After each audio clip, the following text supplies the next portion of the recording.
하나님 말씀 보도록 하겠습니다.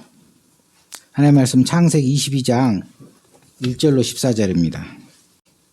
한 절씩 교독합니다. 그 일 후에 하나님이 아브라함을 시험하시려고 그를 부르시되 아브라함아 하시니 그가 이르되 내가 여기 있나이다.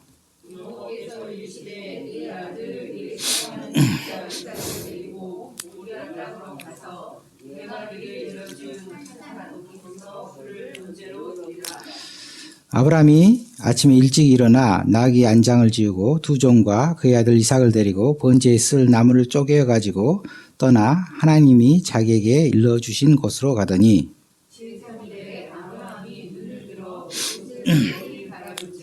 이에 아브라함이 종들에게 이르되 너희는 나귀와 함께 여기서 기다리라. 내가 아이와 함께 저기 가서 예배하고 우리가 너희에게로 돌아오리라 하고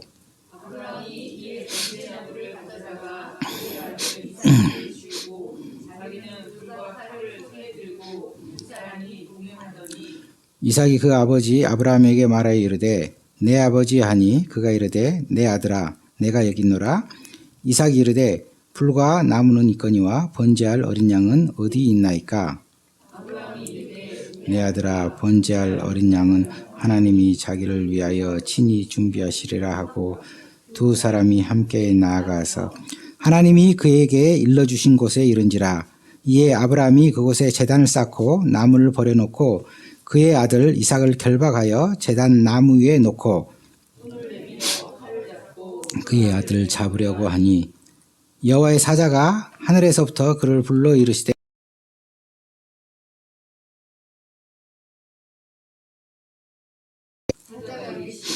그 아이에게 내 손을 대지 말라. 그에게 아무 일도 하지 말라. 내가 내 아들 내 독닥까지라도 내게 아끼지 아니하였으니 내가 이제야 내 하나님을 경외하는 줄 아노라.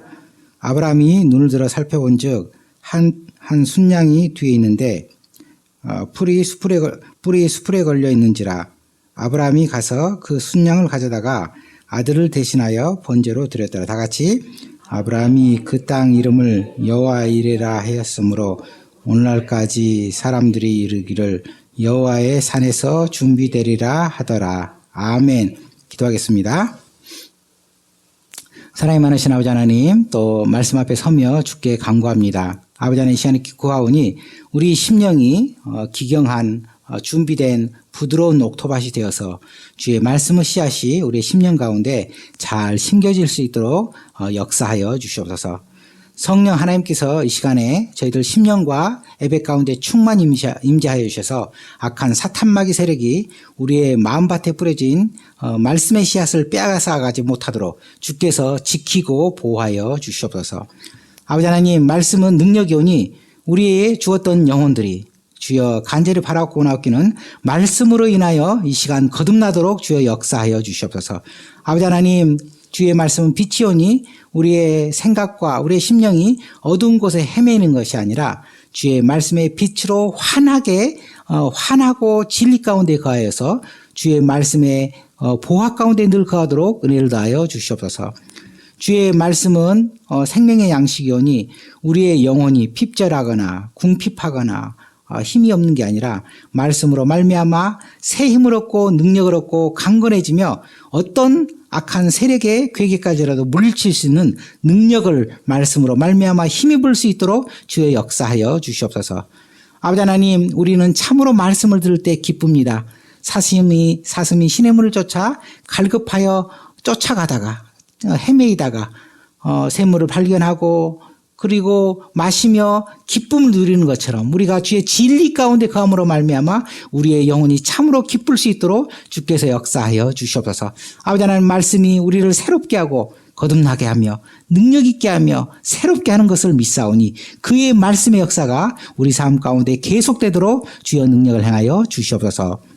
감사드리며 예수님 이름으로 기도드립니다. 아멘. 우리 서로 인사 나눕니다. 말씀으로 큰 은혜 받으십시오. 이 세상에는요 다양한 종류의 시험이 있습니다. 시험이 있는데 제가 이제 나이가 좀 여러분이 보기에는 30대 초반 같지만 그렇지 않고요. 제가 좀 나이를 먹어가지고 시험을 본 지 몇십 년이 지났는데 가끔 꿈을 꾼요, 꿈을 꿔요. 시험이 며칠 안 남았는데 공부는 안 돼 있는 그런 꿈을 꿉니다. 그것은요, 제가 정말 꾸기 싫어하는 2대 꿈 중에 하나입니다. 하나는 분명히 내가 제대했는데 꿈속에 군대에 있어요. 두 번째, 분명히 내가 대학교를 졸업한 지가 한참 됐는데 분명히 된 것 같은데 아니 꿈속에서 아직 학생이야. 그래 시험을 봐야 돼. 공부는 하나도 준비를 안 했어요. 아주 그러면요 마음속이 괴롭고 괴롭습니다. 사실 시험은요 우리에게 부담을 주고요. 그 다음에 괴롭고 피하고 싶습니다. 그런데요 학교에서만 시험을 보는 게 아니라 우리 인생에도 시험이 있습니다. 인생에만 시험이 있는 게 아니라 하나님께서 우리에게 주시는 시험도 있습니다. 시험. 오늘 본문의 내용이요. 하나님께서 우리에게 주시는 시험입니다. 22절 1절 아까 읽었는 1절만 다시 읽어보겠습니다. 시작. 그 일 후에 하나님이 시험하시려고 그를 부르시되 아브라함아 하시니 그가 여기되 내가 여기 있나이다. 우리 인생에도 하나님의 시험이 있습니다. 그러면 우리 인생에 하나님께서 주시는 시험은 뭘까? 그거는 뭐냐면요. 신앙생활하고 믿음생활할 때 우리가 가끔 낭망하고 실망하게 하는 그런 어려움, 그런 시련에 직면한 경우가 있다는 겁니다. 그런 게 없었으면 좋겠는데 있다는 겁니다. 여러분 학교 다닐 때 시험이 즐거웠으면 학교 다니는 분도 있죠. 지금 이번 주 시험 볼 사람도 있고 시험이 즐겁습니까? 아니면 시험이 싫습니까? 예, 사실 뭐 유쾌한 건 아니잖아요. 하지만 알고 보면 시험이 몇 가지 좋은 기능이 있는데 시험을 통해서 뭔가 알아낼 수 있다는 겁니다. 알아낼 수 있다. 자, 열심히 공부했습니다. 그럼 어떤 사람은 성적이 좋은 경우, 안 좋은 경우, 기대보다 훨씬 못 본 경우, 별로 준비 안 했는데 성적이 잘 나오는 경우도 있지만 확실한 건 뭐냐면요. 자기 상태가 어느 정도인지를 분명히 보여준다는 겁니다. 아브라함이 하나님의 시험을 받았는데 그 시험을 통해 무엇을 확인하게 될 거냐면요. 아브라함의 믿음이 어떤지를 시험을 통해서 확인할 거라는 겁니다. 그러면 시험은 어떤 방식으로 봅니까? 창세기 22장을 암기해서 쓰시오. 이렇게 시험을 보는 게 아닙니다. 이거는요, 하나님께서 삶을 통해서 그의 삶의 여정을 통해서 그가 정말 하나님을 믿는지, 진짜 하나님을 순종하는지, 이 세상에 어떤 것보다 하나님을 더 사랑하는지를 드러낸다는 겁니다. 시험을 보면 점수 결과가 나오는데, 암기식으로 시험을 보는 게 아니라 정말 그 말씀대로 사는지 순종하는지를 보는 시험을 봐서 그의 믿음을 드러낸다는 것입니다. 그런데 가끔 이렇게 얘기하는 분이 있습니다. 이렇게 얘기한 분이라는 것은 제가 이 내용을 가지고 옛날에 성경 공부를 했습니다. 전에 있던 교회에서. 그랬더니 왜 하나님이 시험하시냐. 하나님은 전지전능가 다 아는 거 아니냐. 왜 시험을 하는 거냐.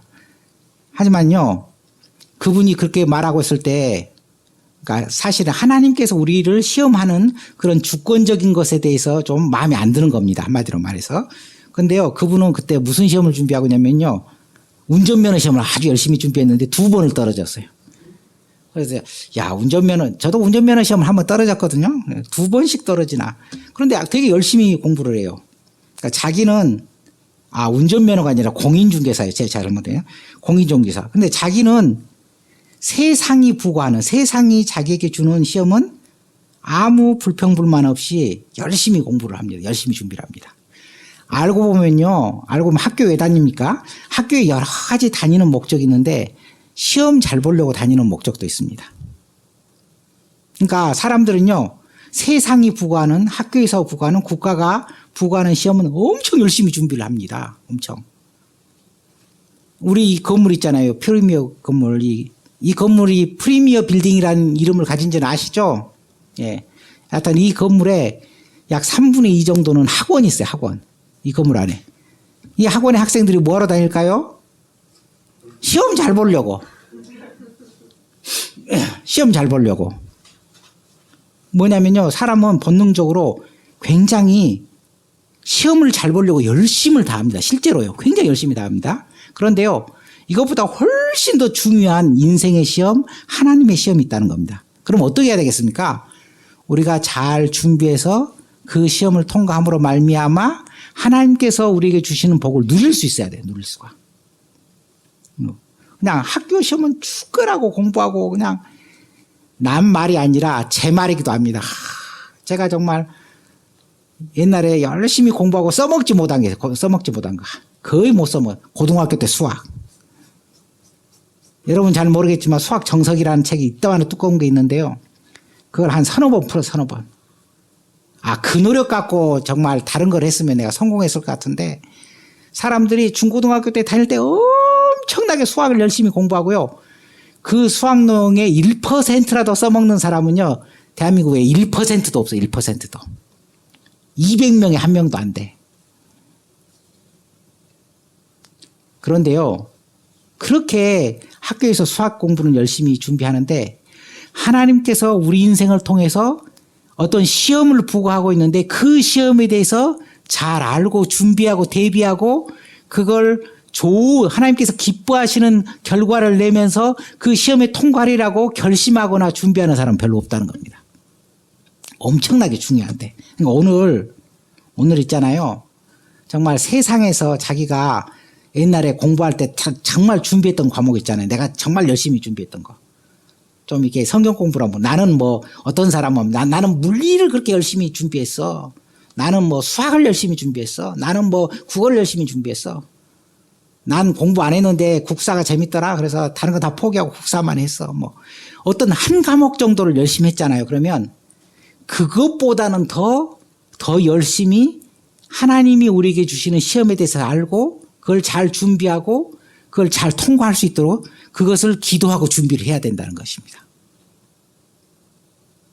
근데요, 이 시험이라는 게 하나님께서 감당할 만한 시험을 주는데, 그러니까 사람이 대비하고 인내하고 통과하고 이길 수 있는 시험을 주십니다. 그러니까 사람마다 각각 시험의 난이도가 달라요. 우리나라에 수학 잘하는 사람은 어려운 시험 문제 주고 못하는 사람은 쉬운 그 문제 주고 풀하고 우리나라는 어떤 난리가 나죠. 난리가. 똑같은 걸 해야 되지. 똑같은 걸. 근데 하나님께서는요. 각자의 능력에 맞는 그런 시험을 주십니다. 능력에 맞는. 감당할 수 있는 정도. 그런데 그 시험이 어떤 사람들은 엄청나게 힘들어. 어려운 거야. 아브라함은요. 믿음의 조상이야. 아브라함은요. 믿음의 조상. 믿음이 시작됐어요. 큰 믿음을 가졌어요. 그러니까 그분은 뭐냐면 그 아브라함이 감당할 수 있지만 보통 사람은 감당할 수 없을 정도의 큰 시험을 주셨는데 자기 아들을 번제로 드려라. 그러니까 이제 일단 번제가 뭔지 말씀드릴게요. 구약에 여러 가지 종류 제사가 있었는데 하나님께 다 태워서 드리는 제사가 있어요. 여러분 잘 생각을 해보세요. 하나님께 뭔가를 드려요. 지금은 어떤 방식으로 드리죠? 교회에 헌금하거나 아니면 뭐 선교 헌금을 하는 방식으로 드리잖아요. 구약 때는요. 물론 그런 방식으로 헌금을 하기도 하겠지만 대부분 제사를 드려요. 제사. 그러니까 제사를 어떤 식으로 드리냐면 우리가 하나님께 소를 드리면 어떻게 드려야 돼요? 하나님께 정확하게 위치가 없잖아요. 그렇죠. 하나님은 이 세상에 이렇게 편만히 모든 곳에 계시긴 하지만 하나님께 확실히 드리는 그런 방법의 상징은 뭐냐면요. 그것을 다 태워서 다 태우면 내가 사용하지 못하는 거잖아요. 그러면서 그것을 하나님께 드린다는 그런 의미로 태워 올려드렸어요. 그걸 번제라고 그래요. 번제. 그러니까 그냥 소나 양을 태워서 하나님께 드린다 그러면 좀 이해가 가는데 자기 아들을, 그러니까 아들도 어떤 아들인지 내가 설명을 해볼게요. 이 세상에 어떤 사람이나 다 가장 소중한 게 있는데 자기 자녀가 가장 소중합니다. 어떤 목사님 그런데요. 그 교회에 어떤 자매가 있었어요. 자매가 아주 새침대기고 그다음에 이기적이고 자기밖에 생각 못하고 그다음에 남은 아무 고려를 안 해준 그런 그 목사님 표현은 무지막지한 자매가 있었는데 결혼을 했어. 그래서 얘가 생겨서 아무도 배려 안 하고 그다음에 막 살고 말도 함부로 하고 누구도 배려를 안 해줘가지고 도대체 아들은 키울 수 있을까라고 걱정을 했는데 그게 아니야. 그런 자매가 결혼해서 아기가 생기니까 너무 사랑스러우니까 뭐 모든 스케줄을 애한테 맞춰. 그러니까 하루 종일 하는 일은요. 애 돌보고 애 씻기고 애 뭐 이유식 먹이고 그다음에 한 번도 학교 다닐 때 미술 숙제로 뭐 만들어 놓은 한 번도 그런 걸 만들어 본 적이 없다고 자랑하는 자매가 모빌이라고 알아요. 모빌? 뭐냐면요. 이렇게 부속품들 사다가 서로 묶어가지고 이렇게 하늘에다 매달아놔요. 그러면 이렇게 돌아가요. 그러면 아기가 이걸 봐요. 그러면서 온갖 걸 상상하지. 약간 그런 것을 막 만들어주면서 아기에게 정성을 쏟는 그랬다고 합니다. 그러니까 모든 부모는요. 이 세상에서 가장 소중한 게 자기 자녀야. 근데 아브라함은요. 어떤 아들이냐면요. 결혼을 했는데 늦게까지 아들이 없었어요. 그래 한참 있다 나중에 아들 낳는데요.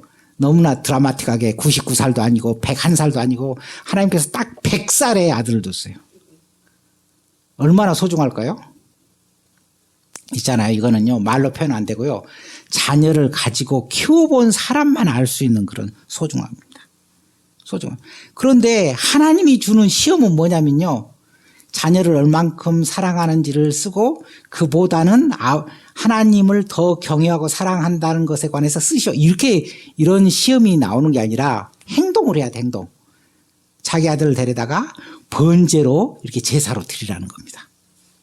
그러니까 아주 그냥 너무 보통 사람이 생각하면 하나님의 명령이 너무 기가 막히고 그다음에 비인간적이고 야 이거 도저히 할 수가 없는데 이렇게 그런 시험이라는 겁니다.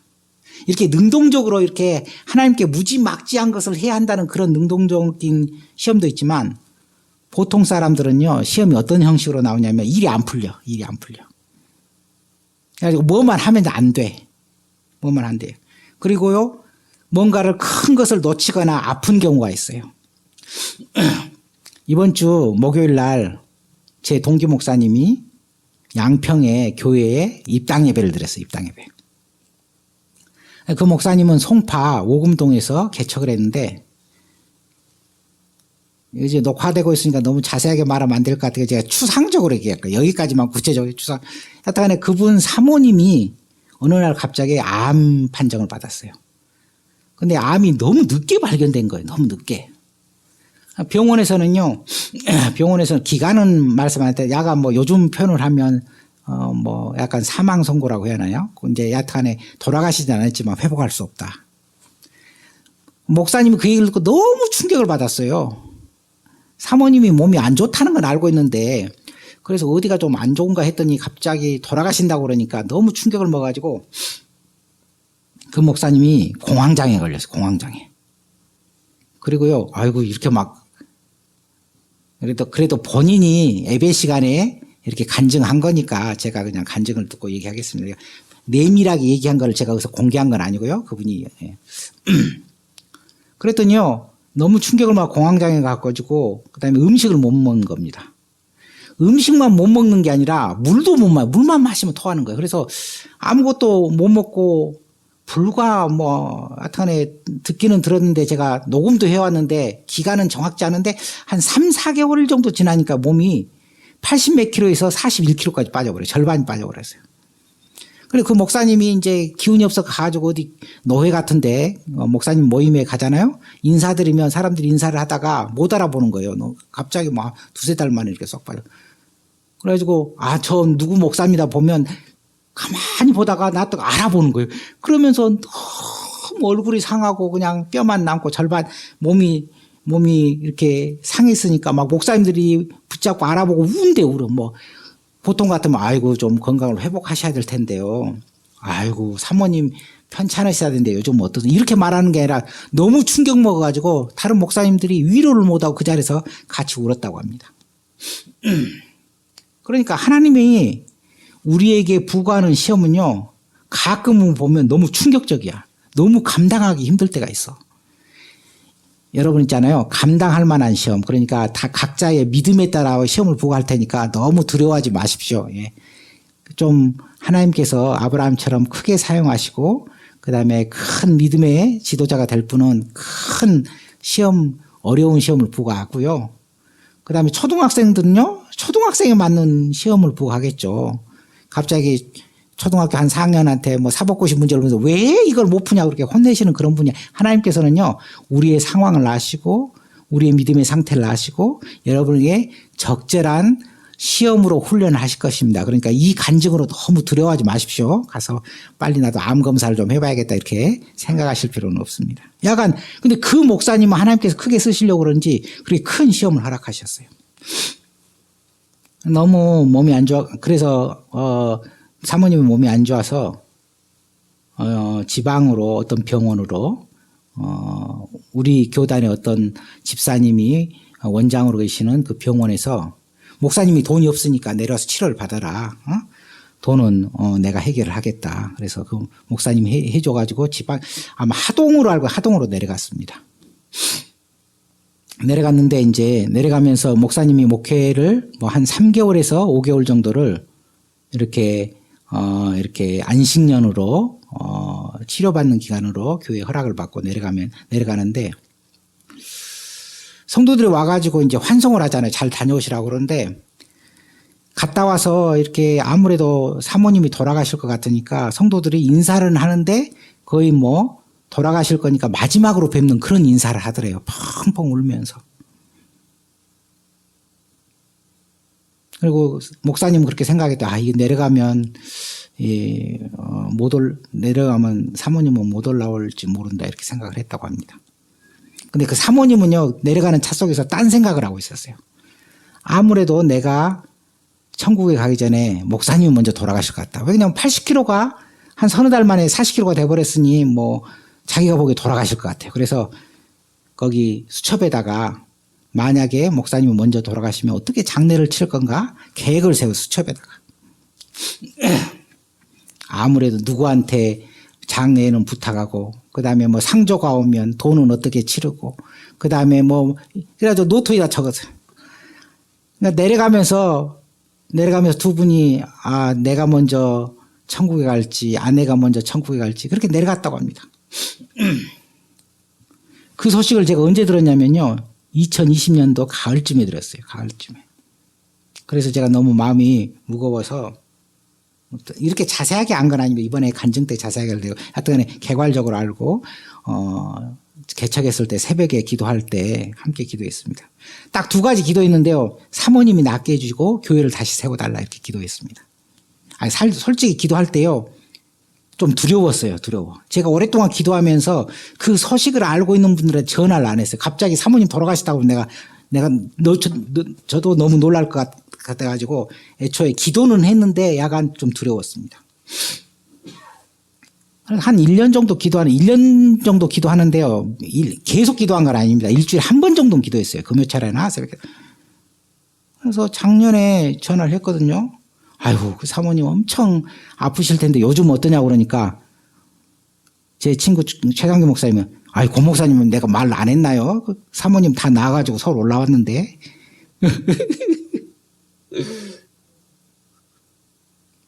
그러면 그 소식도 모르겠네요. 그러면서 한 얘기가 이겁니다.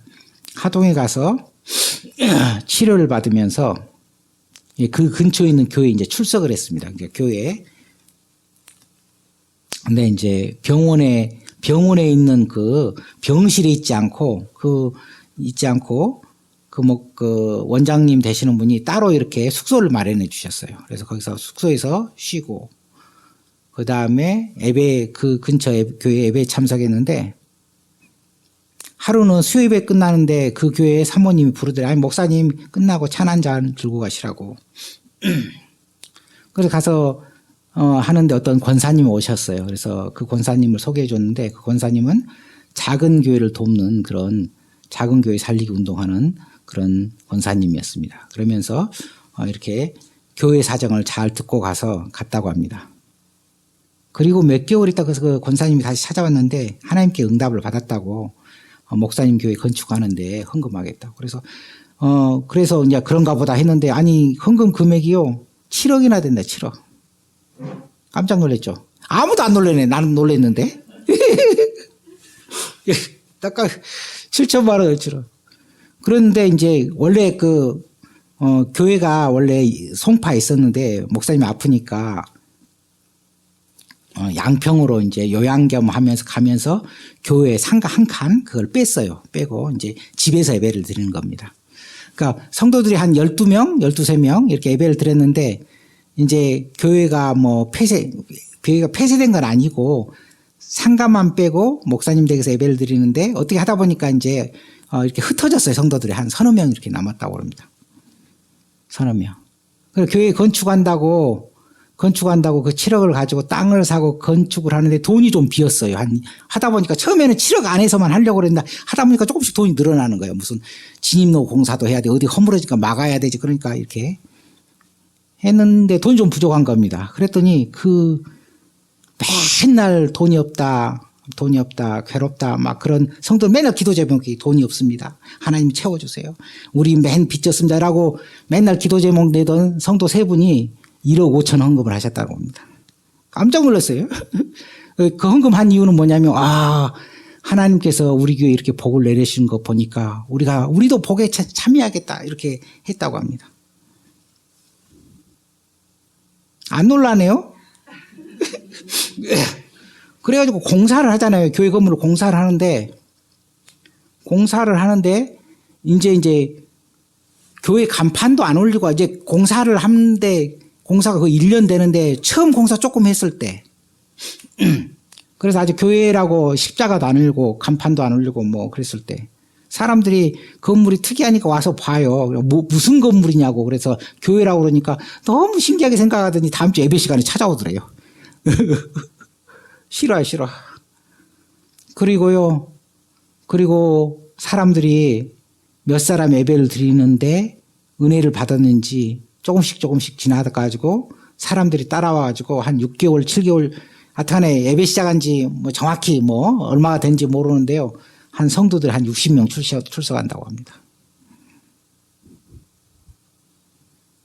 아무도 안 놀래네요. 실화라니까 실화.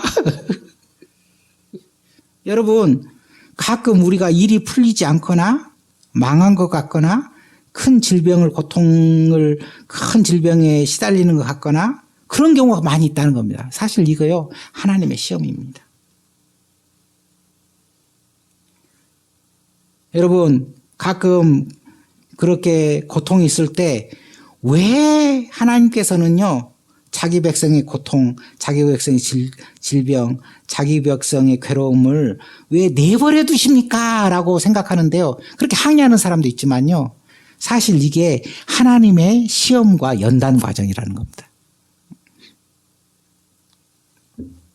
그럴 때 하나님께 불평불만하고요. 그 다음에 될 대로 되라 하면서 믿음 생활 떠나고요. 그러면서 하나님에 대해서 이렇게 경건하지 못한 그런 불경스러운 마음을 갖는 거예요. 이게 바로 불신앙인 거예요. 이게 시험에 떨어지는 거고 이게 시험을 통과하지 못하는 겁니다. 여러분, 시험을 통과한다. 시험에 합격한다. 믿음의 시험을 이겨낸다. 이런 것은요. 따라해봅니다. 하나님은 항상 선하시고 의로우시고 공평하시고 사랑이 많으시다. 이걸 믿는 겁니다. 뭘 하는 게 아니라 뭔가 시험에 통과한다는 게 우리가 하나님 앞에 거대한 일을 하고 우리가 다른 사람들이 깜짝 놀래가지고 와 어떻게 했냐 막 하나님께 영광 올려드립니다. 그런 놀라운 일을 하는 게 시험을 통과하는 게 아니라 하나님은 무엇을 하시든지 그는 선하시고 의로우시고 공평하시고 공의로우시며 사랑이 많으시다는 것을요 끝까지 확신하고 믿는 거, 이게 믿음의 통과, 이게 믿음의 시험을 통과하는 것이라는 겁니다.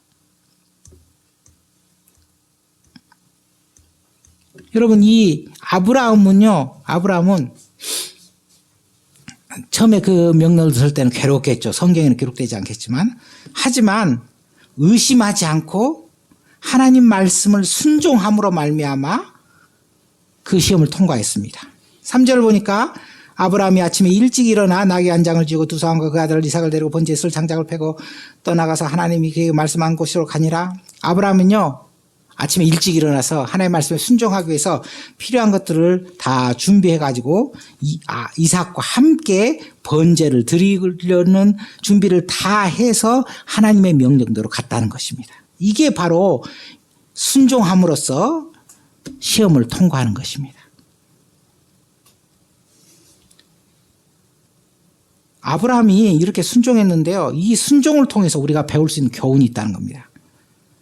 첫 번째, 우리 따라합니다. 하나님의 계획을 다 알지 못하기 때문에 하나님에 대한 믿음이 필요하다. 하나님이, 우리는 이제 세월이 많이 흘러가고 성경에 다 기록돼서 알잖아요. 하나님께서 믿음의 시험을 아브라함에게 내린 다음에 아브라함이 순종함으로 믿음의 시험을 통과하니까 아들 이삭을 데려간 게 아니라 그건 시험하려고 본 거고, 원래 번제에 쓸 양을 거기다 준비해놨잖아요. 예, 이미 준비해놨잖아요. 그러니까 하나님의 계획을 다 알고 나면 아무 걱정 근심이 없어. 근데 아브라함은요, 하나님의 계획을 알지 못해. 이게 일이 어떻게 될지 모르는 거야. 그래서 뭘 믿어야 따라합니다. 하나님 그분에 대한 믿음이 필요하다. 그러니까 하나님께서 이삭을 죽기를 바라는 건 아니에요. 믿음으로 시험을 통과하면 이미 준비된 양이 있었어. 그걸 모를지라도 하나님의 계획을 다 모를지라도 하나님 그분을 신뢰하고 믿어야 된다는 것입니다.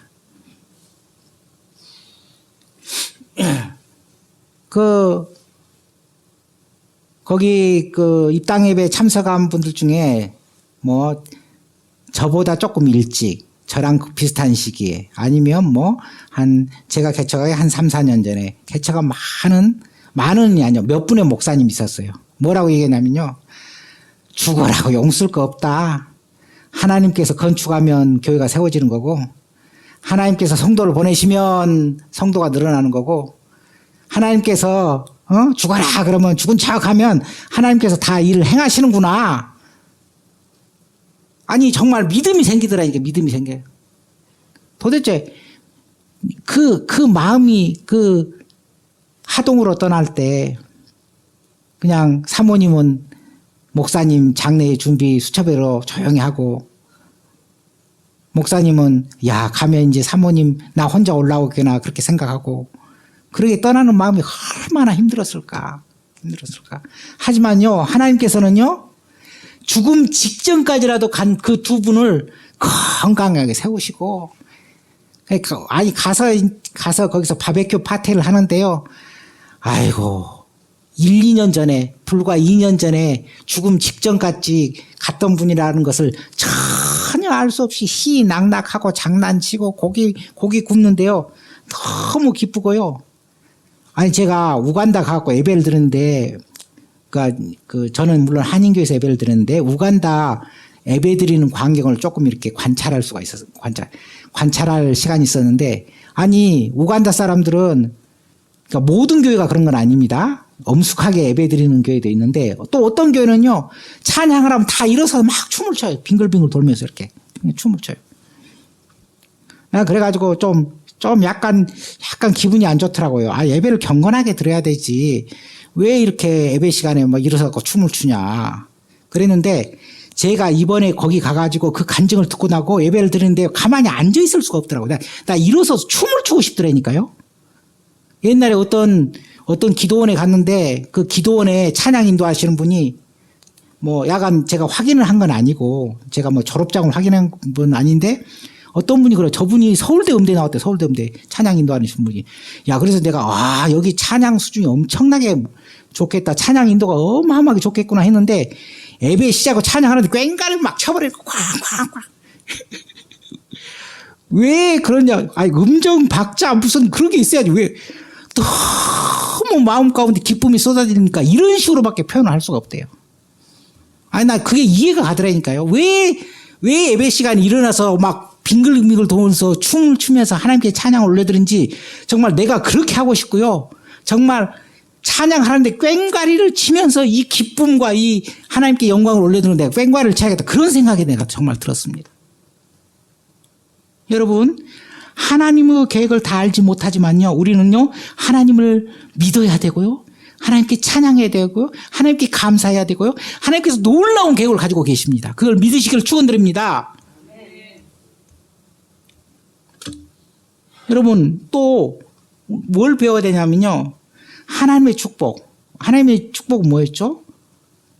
이삭이 죽지 않고 오히려 이삭을 대체할 어린 양을 보내주신 거죠. 사실 이게 예수님에 대한 예표죠. 이삭이 죽지 않고 대신 찍을 양을 준다. 우리가 죽지 않고 어린 양을 예비해서 이게 사실 예수님에 대한 예표였습니다. 근데 오늘 우리가 다른 면을 보려고 하는 건데 뭐냐면요. 이 이삭은 물론 예수 그리스도에 대한 예표이기도 하지만 우리가 인생에서 가장 소중하게 여기는 것에 대한 상징입니다. 자식을 가장 소중하게 여기죠. 그거라 할지라도 하나님께 드리는 자는요, 믿음의 시험을 통과한 거고요. 하나님께서 예비한 복이 준비되어 있다는 겁니다. 여러분, 지난주에 제가 설교를 했죠. 구원은요, 어떻게 받는다고요? 우리의 아무 노력 없이 누가 그러더라고요. 개꿀 계약? 개꿀 뭐라고 그랬어요? 개꿀 그 다음 용어를 모르겠네. 약간 이런 지난주에 설교 내용은 뭐죠? 우리의 구원은 우리의 천국이란 집. 우리의 천국이란 집은 하나님께서 집도 주고 집값도 주신 거라고 그랬어요. 보통의 거래는 어떻게 하죠? 집을 사면 우리가 비용을 치러야 돼요. 우리가 하나님 자녀가 되고 우리가 하나님 백성이 되고 우리가 하나님의 기업을 유업을 그렇게 상속받고 천국을 받았으면 그 값을 내야 되는데 사실 그 값을 예수 그리스도의 보혈로 지불했다고 했습니다. 기억나십니까? 1년 전 설교가 아니라요. 지난주 설교입니다. 예. 하나님께서 다 지불하셨죠. 구원은 그렇다. 구원은요. 우리의 노력과 수고가 필요가 없는 겁니다. 하나님께서 다 하신 거예요. 예수 그리스도 통해서 하나님께서 다 하신 거죠. 하지만 우리가 기억할 게 있습니다. 뭐냐면요. 하나님의 복을 차지하는 것은요. 뭐냐면요. 순종의 테스트가 필요하다는 겁니다. 그러니까 구분해서 봐야 돼요. 구원 이후에 우리 성도의 삶을 구분해서 봐야 됩니다. 구원은 하나님께서 우리에게 은혜로 값없이 주는 거지만 하지만 하나님께서 준비한 그 모든 아름다움은요.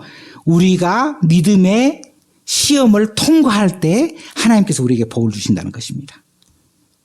여러분 삶에 소중한 게 뭡니까? 그걸 하나님께 드릴 줄 알아야 됩니다. 여러분이 소중하게 생각하는 것을 하나님을 위해서 헌신해서 사용할 줄 알아야 됩니다. 또한 여러분 세 번째 교훈 이걸 꼭 오늘 배우고 가셔야 따라해 봅니다. 믿음이란 하나님의 능력과 공급하심을 의존하는 것이다. 자, 너무 기니까요. 따라해 봅니다. 믿음이란 하나님께서 주실 수 있다고 믿는 것이다. 7절에서 이삭이 물읍니다. 불과 나무는 있는데 번제할 어린 양은 어디 있느냐? 아브라함의 대답은요. 번제할 어린 양은 하나님이 자기를 위하여 친히 준비하시리라. 사실 이거 말할 때 아브라함은요. 마음이 미어졌을지 모릅니다. 하나님께서 친히 준비할 재물이 바로 너야. 바로 그 말을 못하는 거죠. 그러니까 너무 괴로운 거죠. 하지만 어떻게 말했든지 하나님께서 친히 공급하실 거라고 확신을 하고 있었습니다. 여러분, 아브라함은요, 절대 바랄 수 없는 상황에서도요, 하나님을 믿었습니다. 사실, 구약의, 오늘 본문에서는 약간 정확하게 설명되어 있지 않지만, 히브리서 11장 19절에는 이런 말씀이 있습니다. 하나님이 능히 죽은 자 가운데서라도 다시 살리실 줄로 생각하였더라. 그러니까 아브라함은요, 자기 아들을 번제로 드리려고 가면서 분명히 고민하고 괴로웠을 텐데, 하지만 어떤 믿음을 가지고 있었냐면요, 하나님이 죽은 자 가운데서라도 살리실 수 있다고 생각했고, 그렇게 뭐라고 표현했냐면요, 번제할 어린 양은 하나님이 친히 준비하실, 하나님께서 공급하실 거다라고 분명히 믿음을 표현했다는 것입니다. 그래서 우리는 이것을 통해서 뭘 배워야 되냐면요, 아브라함이 절대 바랄 수 없는 상황, 불가능한 상황에서도요, 하나님께서 반드시 공급하실 거라고 믿고 말했던 것처럼 우리가 어떤 인생의 역경을 만나거나 고난을 받아거나 전혀 가능성이 없는 그 상황일지라도 따라해본다. 하나님의 공급하심과 능력을 믿어야 됩니다. 이걸 믿어야 돼. 이걸 뭘 믿어야 되냐면 아무 근거가 없는데 하나님께서 하실 것을 믿어야 된다는 것입니다.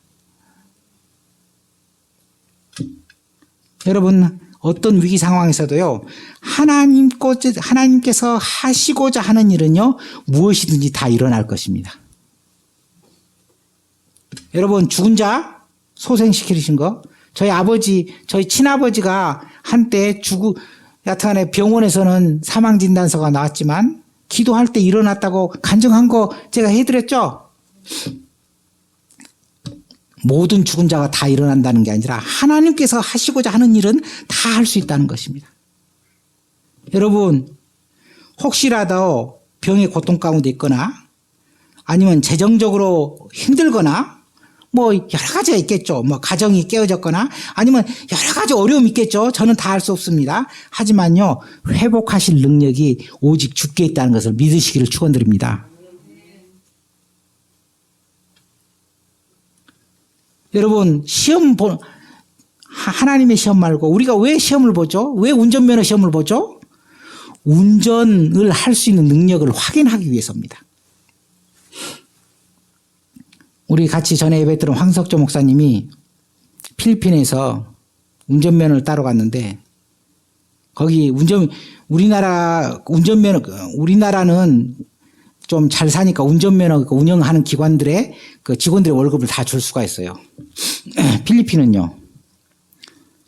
운전면허 시험을 보는 기관을 정부에서 만들었는데 그걸 운영할 돈이 없어. 거기 직원들이 월급 받아갈 방법이 없어. 그래서 묘수를 만들었어요. 뭐냐면 운전면허 시험을 보잖아요.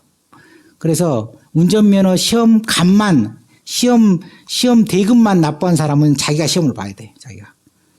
그래서 이제 돈을 더 많이 내. 그러면 찬스 기회가 있어. 찬스. 옆에 직원이 있는데 모르는 몇 문제는 질문하면 거기서 답변을 해줘. 돈을 더 내면. 운전면허 시험. 더 많이 내면 직원이 와서 대신 시험을 봐줘. 싫어해. 웃기려고 하는 얘기가 아니라. 드라마를 근데요, 너무 좀 불안하지 않습니까? 그러니까 한국 사람이 돈을 내고 대신 시험을 보는 이유는 뭐냐면, 원래 한국에 운전면허증이 있는데 어떻게 하다 보니까 말소가 되거나 기간이 지나서 어쩔 수 없이 따는 경우, 그러니까 운전을 못 하는 건 아닌데 돈을 내야 돼요. 그리고 그러면 시험을 보면 되는데 그게 영어니까, 그러니까 뭐 내용은 어렵지 않은데 영어니까 안 되는 사람들이 많죠. 그러니까 돈을 내고 보는 겁니다. 그런다 치는데 필리핀 사람들이 돈을 내고 면허를 따면 엄청 불안하지 않아요? 그 사람 운전을 제대로 할까? 여러분, 시험의 목적이 있어요. 뭐냐면 단지 그 사람을 괴롭게 하는 게 아니라 그 사람이 자격과 능력이 있다는 걸 확인한다는 것입니다. 여러분, 하나님께서 우리에게 시험을 주면요, 그 시험에 통과할 때 우리의 믿음이 증명이 된다는 겁니다. 증명이 돼. 이미 하나님께서는 다 아시죠, 사실은. 시험 보기 전에 우리의 상태를 아십니다. 그런데요, 12절에 내가 내 아들, 내 독자까지라도 내게 아끼지 않는 것을 보고 내가 하나님을 두려워한다는 것을 알았다고 하나님께서 말씀하셨는데 그런 시험을 하기도 전에 하나님은 아셨는데 왜 했을까요? 숨겨진 목적이 있다는 겁니다. 뭐냐면요, 아브라함의 믿음을 온전히 드러냄으로 말미암아 우리에게 영원한 교훈을 주고 있습니다. 어떤 교훈을 주고 있죠? 바랄 수 없을 때, 가능하지 못할 때, 사람이 생각할 때 전혀 불가능하고 생각할 때, 믿음으로 하나님께 순종할 때 하나님께서 예비한 복이 있다는 겁니다. 이걸 배우도록 하나님께서 그에게 시험을 행하시고 우리에게 교훈하신다는 것입니다. 여러분, 하나님의 시험을요, 우리가 준비를 잘해야겠습니다. 왜 준비를 잘해야 되죠? 알고 보니까 중학교 때 요즘은 중간 기말고사만 보잖아요. 우리 때는 원래고사 봐가지고 중학교 때 하여튼 3월달 시험, 4월달 시험, 5월달 시험, 6월달 시험 막 계속 시험을 봤어. 계속. 박인남 집사님 그러시지 않았나요? 아니, 안 그런데 그냥 놀래가지고 좀 답변하셨는데 매월 시험을 봤습니다. 그때 사실 성실하게 준비를 했습니다. 그렇다고 한다면 예를 들어서 내가 중학교 2학년 4월 달 시험 점수를 제가 기억할까요? 인생에 어떤 영향을 미쳤을까요? 물론 미쳤을 수가 있지만요. 그 점수 기억도 안 나고요. 사실 지금 지나가 보니까 아무 의미가 없어요. 그때만 그냥 뭐가 별나도 중요한 줄 알고 말이야. 죽어라고 했는데 너무 아까워 그때. 그때 그냥 공부 안 하고 기타나 칠 걸. 그러면 제가 찬양이도 은혜롭게 잘 할 텐데 왜 기타는 안 치고 공부만 했을까? 아니 공부도 열심히 안 했어요. 알고 보니까 그 시험보다 훨씬 더 중요한 시험이 있는데 그걸 잘 몰랐다는 겁니다. 인생의 시험이 있다는 겁니다. 인생의 시험, 우리에게 하나님께서요 우리에게 가끔은 고통이나 질병이나 어려움이나 실패나 등등 그런 것들을 허락하신다는 겁니다. 그러면서 우리의 믿음을 보신다는 겁니다. 믿음. 그러니까 우리가 준비되어 있어야 시험 준비가 돼 있어야 되죠. 그럴 때 아브라함처럼 이제 아브라함은 그 시험부터 더 센 시험이죠. 자기가 적극적으로 이렇게 자녀를 희생시키러 나가는 그런 시험이니까 그런 시험이라 할지라도 우리가 잘 준비돼서 하나님 앞에 그 믿음의 시험을 통과할 때요. 하나님 앞에 큰 기쁨이 되고요. 사실 그럴 때 여호와 일의 하나님께서 준비한 어린 양의 그런 기쁨을 누리는 복을 누릴 수 있다는 것입니다. 참으로 하나님 앞에 시험을 통과해서 하나님의 기쁨이 되는 저와 여러분 되기를 축원드립니다.